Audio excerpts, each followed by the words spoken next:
दोस्तों पिछले कुछ समय से ही पूरी दुनिया में बस 3 शब्द ही गूंज रहे थे, स्ट्रेट ऑफ होर्मुज। लेकिन अब ये यूनाइटेड अरब अमीरात ने कुछ ऐसा कर दिया है जिसकी वजह से अगर ये युद्ध आने वाले 100 सालों तक भी खत्म न हो तो भी किसी को फर्क पड़ने वाला नहीं है। लेकिन आखिर यूएई ने ऐसा क्या कर दिया है और उसका असर भारत पर किस प्रकार पड़ेगा, आइए इस वीडियो में आपको इन सभी सवालों का जवाब मिलने वाले हैं। नमस्कार, मैं हूं अनूप मिश्रा और आप देख रहे हैं सरकारी मंथन।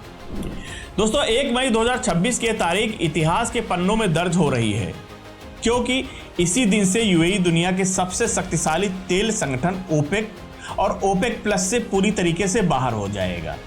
अब आप सोचेंगे कि अभी तक तो स्ट्रेट ऑफ होर्मुज ने परेशान किया हुआ था और अब ये ओपेक क्या बला है। दोस्तों आप ओपेक को ऐसे समझ लीजिए कि दुनिया में जितने भी तेल बेचने वाले देश हैं उन सभी ने मिलकर एक ऐसा संगठन बनाया हुआ है जिसका नाम है ओपेक, यानी कि organization of petroleum exporting countries. और वर्तमान में इसमें 12 देश शामिल हैं: Algeria, Republic of Congo, Equatorial Guinea, Gabon, Iran, Iraq, Kuwait, Libya, Nigeria, Saudi Arab, संयुक्त अरब अमीरात और वेनेजुएला। इसकी शुरुआत 1960 में हुई थी। इनका सीधा काम है तेल की सप्लाई को कंट्रोल करना। अगर दुनिया में तेल की कीमतें गिरने लगती हैं तो ये सब मिलकर तेल निकालना कम कर देते हैं। जब तेल कम निकलेगा तो उसकी कीमत अपने आप बढ़ जाएगी। अगर कीमत बहुत ज़्यादा हो जाती है तो ये थोड़ा ज़्यादा तेल निकालने लगते हैं ताकि भाव काबू में रहे। मतलब ये मिलकर तय करते हैं कि दुनिया में तेल किस भाव पर बिकेगा। लेकिन अब यूएई ने इस संगठन से बाहर होने का फैसला ले लिया है। अब आप सोच रहे होंगे कि आखिर यूएई ने इतना बड़ा जोखिम क्यों उठाया। तो दोस्तों बात यह है कि दरअसल ओपेक में रहते हुए यूएई पर कई तरह की पाबंदियां थीं। ओपेक का नियम है कोई भी देश अपनी मर्जी से जितना चाहे उतना तेल नहीं बेच सकता है, उसे संगठन द्वारा तय किए गए कोटे के अंदर ही रहना पड़ता है।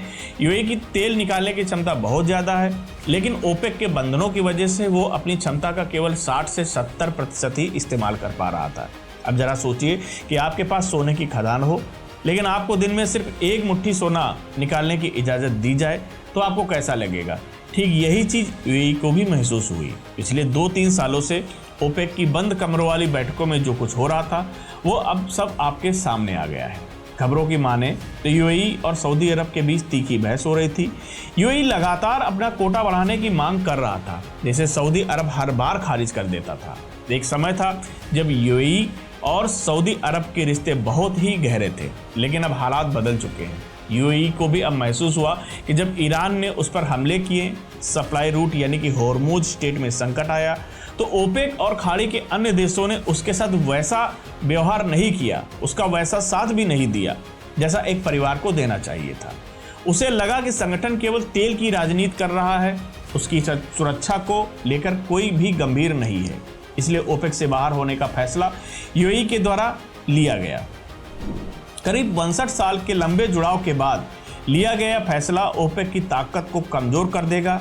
जब एक इतना बड़ा खिलाड़ी मैदान से बाहर निकलकर अपनी मर्जी से तेल बेचेगा तो अंतर्राष्ट्रीय बाजार में तेल की बाढ़ आ जाएगी और जब सप्लाई बढ़ेगी तो कीमतों का भी गिरना तय है। लेकिन इस पूरी कहानी का सबसे दिलचस्प और सुखद पहलू भारत के लिए है। भारत अपनी ज़रूरत का ज़्यादातर तेल आयात करता है और तेल की कीमतों में थोड़ी सी भी गिरावट हमारे देश के लिए बड़ी खुशखबरी होती है। आपको बता दें कि भारत सालाना करीब 140 अरब डॉलर का तेल खरीदता है। गणित बहुत सीधा है।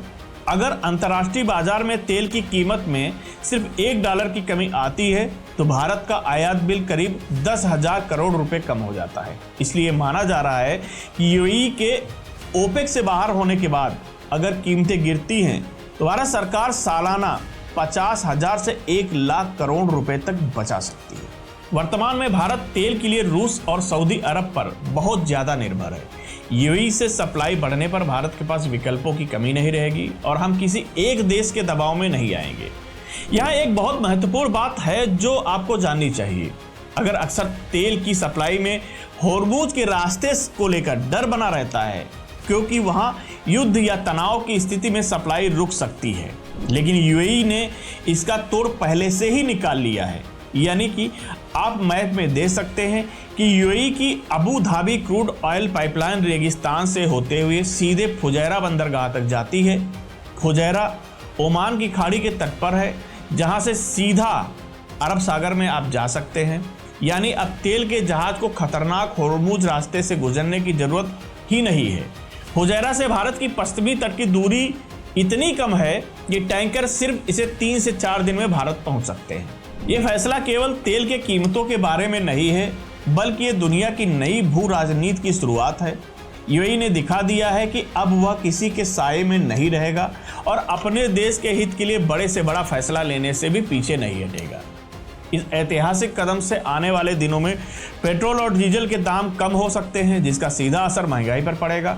भारत के लिए यह एक सुनहरा मौका है अपनी सुरक्षा ऊर्जा को और मजबूत करने का। यूएई का यह मास्टर स्ट्रोक सऊदी अरब के दबदबे को चुनौती देगा। और क्या वाकई कच्चे तेल की कीमतें फर्श पर आ सकती हैं? यह देखना वाकई बड़ा ही दिलचस्प होगा। यूएई के इस साहसी फैसले पर आपका क्या मानना है? अपनी राय हमें कमेंट बॉक्स में जरूर दें। मैं हूं अनूप मिश्रा और आप देख रहे हैं सरकारी मंथन। नमस्कार।